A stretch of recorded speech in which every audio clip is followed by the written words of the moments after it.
What's going wrong with our railroad and why? My universe is in danger. I've got to find more gold dust.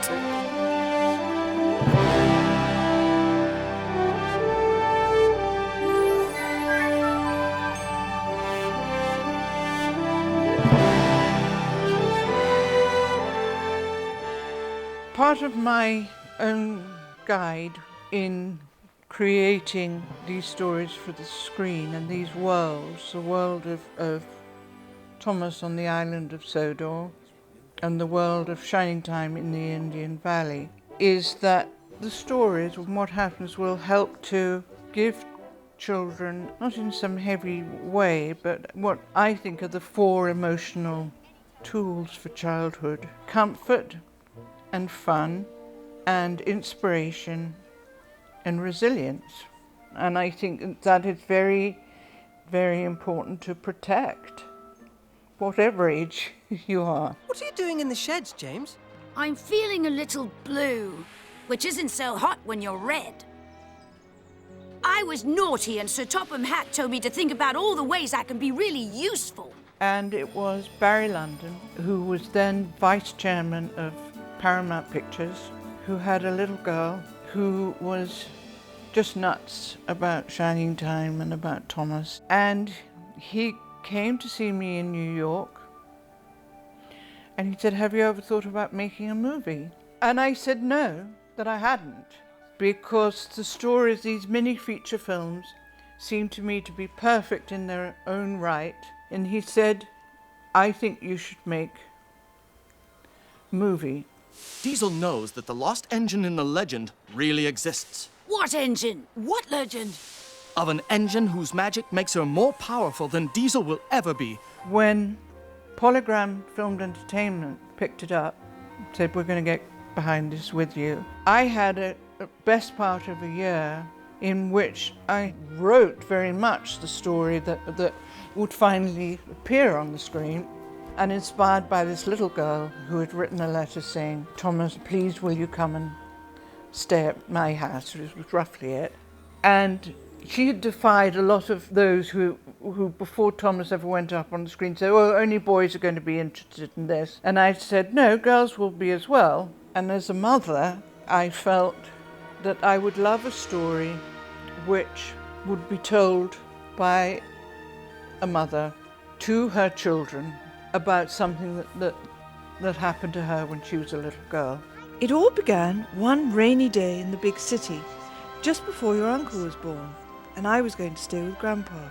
Another influence was in doing research for the story. I felt I needed some endorsement, and we went to two classes in New York of children, and it was remarkable how many of the children in those age groups said over and over again, if they were asked what makes you happy and what makes you sad, their grandparents came into how they responded to it. That either they longed to see more of their grandparents, or they longed to make their grandfather or their grandmother happy again, for exactly the reasons that I'd started writing about in this story. Grandpa's been so sad since Grandma Tasha died, and he never comes here to see us.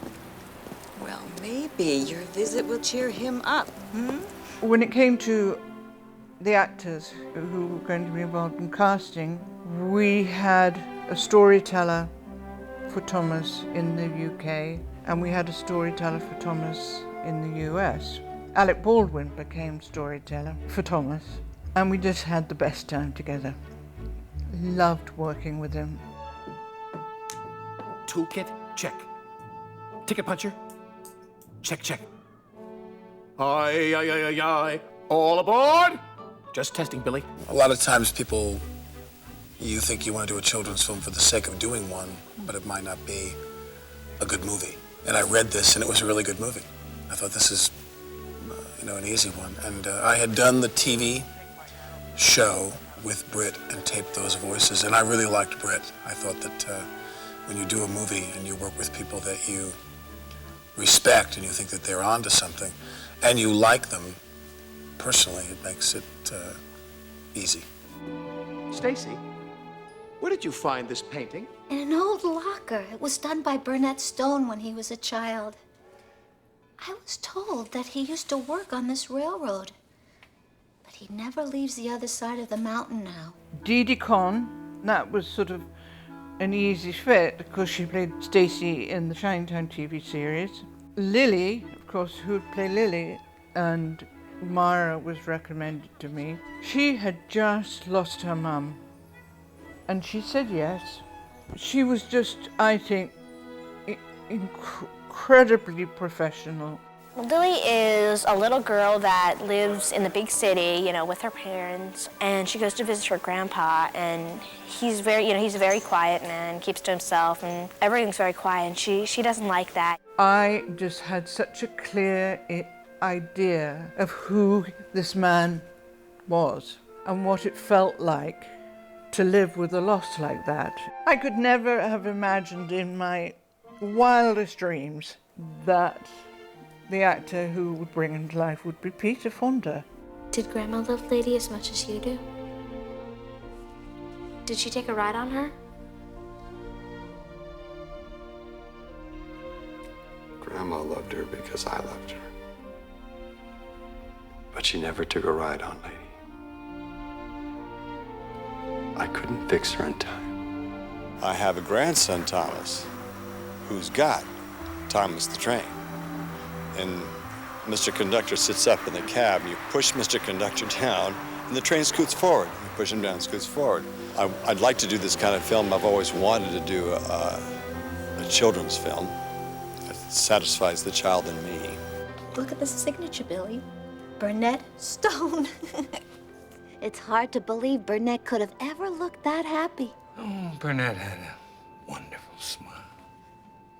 And he loved railroading, too. Billy Two Feathers, the casting director suggested Russell Means. And Billy Two Feathers was a character that Rick and I had created for Shining Time, but played by a different actor at that time. I did write into the story to make Billy's character very attuned to the troubles that were happening in the Indian Valley and the bad impact that the return of P.T. Boomer could have.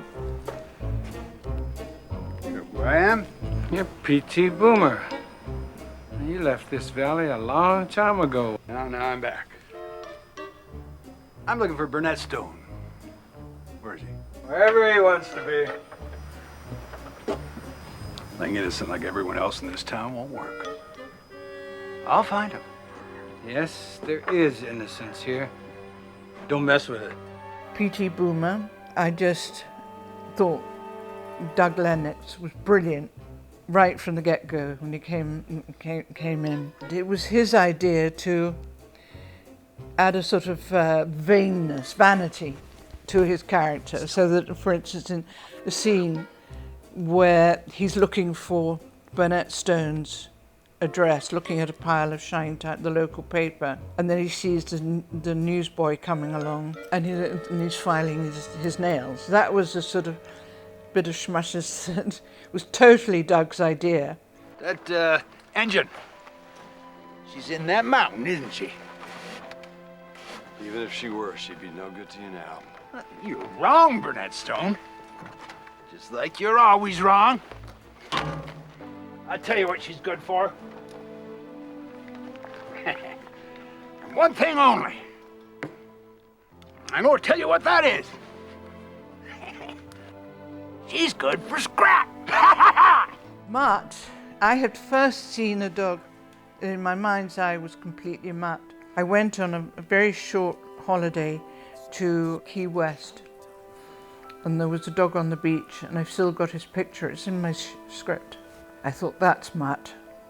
But his character was so important as this, again, his instinct as an animal about what needed to happen and where he needed to be.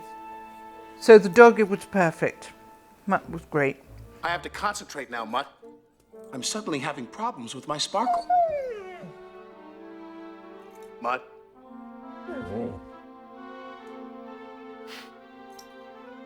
Goodbye, Mutt. Sparkle, sparkle, sparkle. I had gone up to Scotland, where I was writing, I think it was Thomas 5, the TV series, and I happened to read in the paper about the Isle of Man, who wanted to build themselves up as a great film location.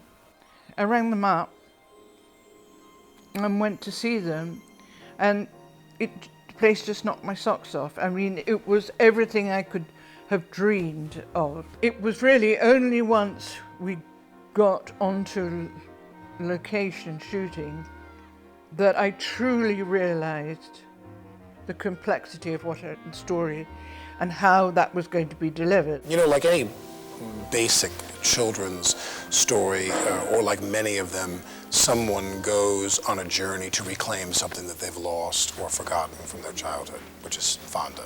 Peter goes on this journey, and we are the 10-man cowardly lion, you know, and so forth. I've had that journey for him to discover what he wants to discover. And alternately, like in that story and like in other stories, those characters themselves have their own journey. They're there not only to aid and abet the cause of the primary figure, but they themselves have some drama they're involved in. So Mr. C has this magical quality that he loses. Losing your sparkle, huh? What perfect timing.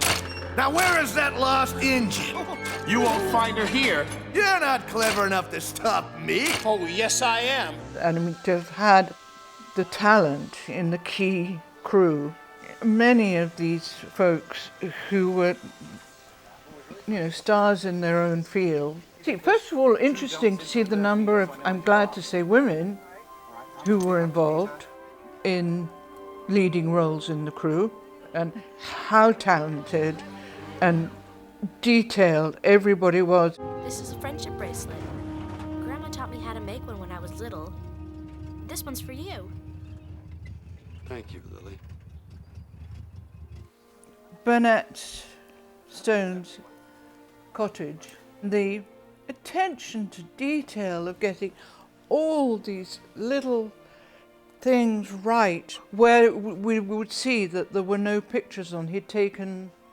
Burnett had taken the pictures off the walls because he'd got himself this shutting down of his life. In this particular story, shutting himself out of the world of magic, yet not really completely, but getting so close that by the time my granddaughter arrives, and the story actually begins with her then coming to me, she is the impetus that saves me from giving up on magic, giving up on life. We went to Pennsylvania briefly, of course, and we shot all the big station scenes there. And then a lot of us moved up to Toronto. Oh, I'm sorry, James. I'm going to the windmill to search for something important. Now off you go to work, please. Okay, Mr. C, keep your steam on. Several scenes, as was explained to me, would need to be matted in. And so we'd be using green screen. 2 scenes which stand out with Alec, where I'd handwritten in a lot of business that we did when he comes across Rabbit's messages and works out what he's supposed to do next and eats a carrot.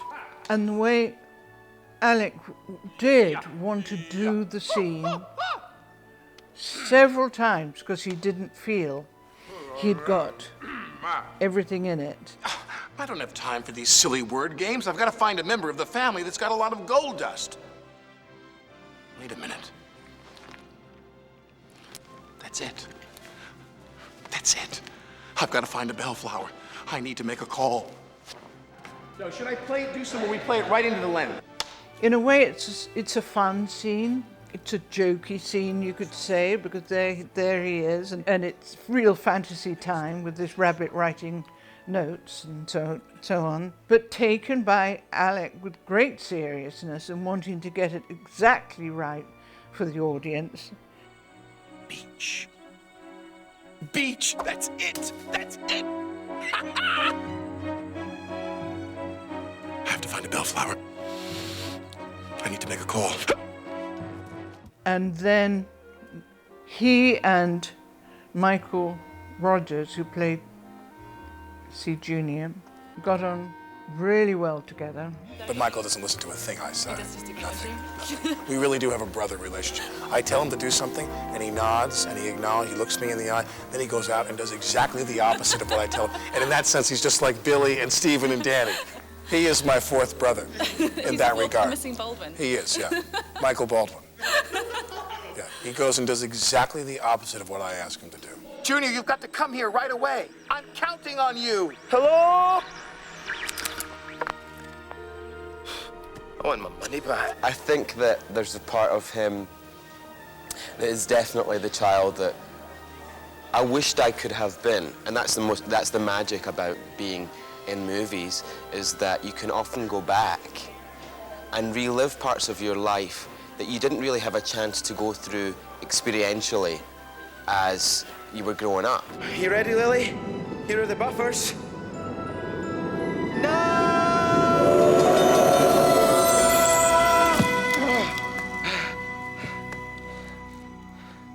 Where are we? The island of Sodor, of course. And there's something that I saw where once the cameras stop rolling, they cannot stop laughing. The three of them, there's Alec and Mara and Michael, just having the giggles, and it was lovely for Mara. It was lovely to see her laughing as much as she did. Hey guys, what's up? You enjoying the sun? No, Junior, I am not. I landed here after a Sorry. What do you think is so funny, young lady? Who is this girl you brought? Sometimes it was grueling, and there'd be a lot of hanging around to get things sort of perfectly positioned.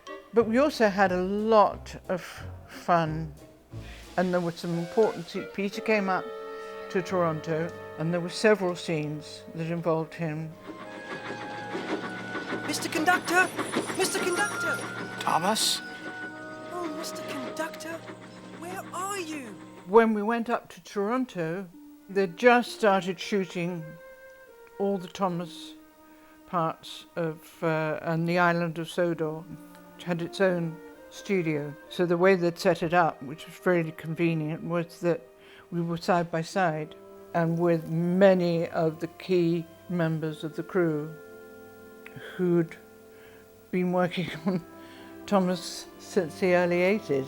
And so I'd go from one studio to the other, but because they were a team that had been working together for, gosh, over 20 years, they all knew exactly what they were doing. So you've lost your sparkle too, huh? Yeah. Bye-bye, Twinkle Toes. It's empty. Here we go. Junior, what are we gonna do? We'll think of something. Well, shooting Thomas and also involving CGI work. Most of the television series, in fact all of the television series, has never relied on any CGI at all. But when you come into the big movie screen, CGI is there to assist.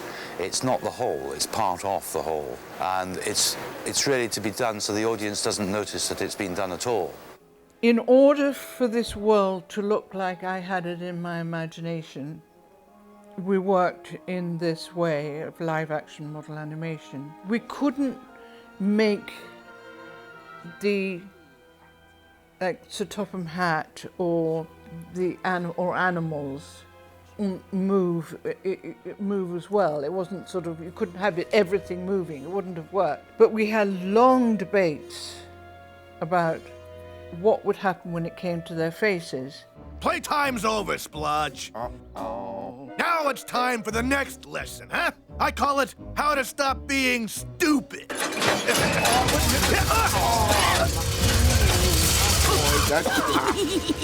We took the decision that it was going to be way too complex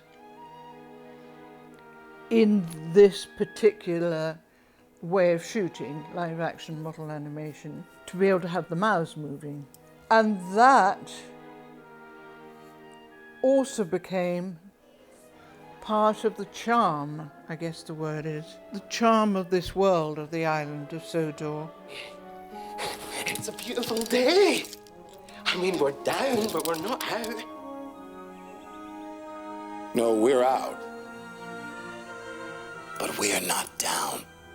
When I was told that the film needed to be substantially shorter, I don't think anybody there really understood how big this film was becoming, and all these wonderful actors all joining in to be in it. Because it's an entirely different story than any of the Thomas the Tank Engine stories. This is a departure, but not from the reality of Thomas and what he's, or the magic, and whatever the imagination is there. It's just a deeper look. Well, lady, what are we to do? It all seemed so much easier when Tasha and I were children. Of course, I realized that the film would be an enhancement and that I had a responsibility, because the company had gone public, being vice chairman of the company. But I saw no reason whatsoever why I should have to cut the film, and it would turn it at the heart of the movie, for me, would be pulled out of it because so many of the scenes tied in. When it was complete, it only added to this magic world of Thomas. How come you don't live in the valley? I don't like trains. But the trains come to Muffle Mountain. To the other side. This side, there's neither sight nor sound of them. Are you sure you don't like trains, Grandpa? I'm sure.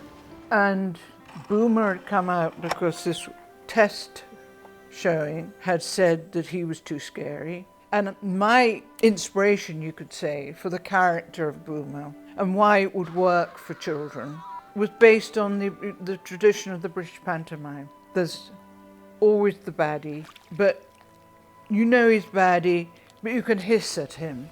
Now, it's money that makes you happy. Magic can make you unhappy. Now, don't you agree? I mean, look what it's done to you. Oh, who needs it, Burnett? Not you. Definitely not me.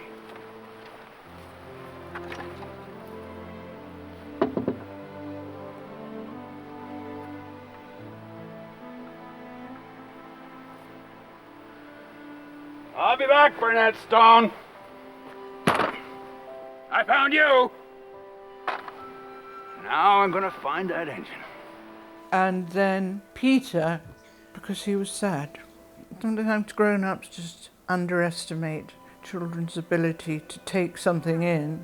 But there was also a scene which came out of the movie and which was, to me, so important to the story. And that was, he shows that he cares. Yes, he's sad, he's grumpy, but he really cares about his granddaughter Lily, and where he's on the phone calling to Stacy because Lily has not got off at the right station. She didn't get off at Muffle Mountain. She goes on to Shining Time for good reasons, but he's worried about her. Russell Means' character, that was just shocking to have his scenes cut down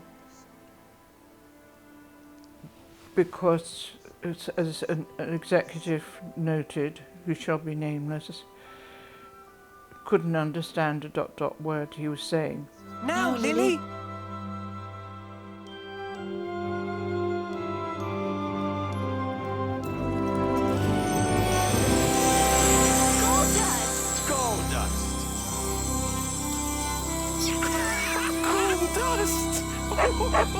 It was heartening for me to see how much the film is loved 20 years on.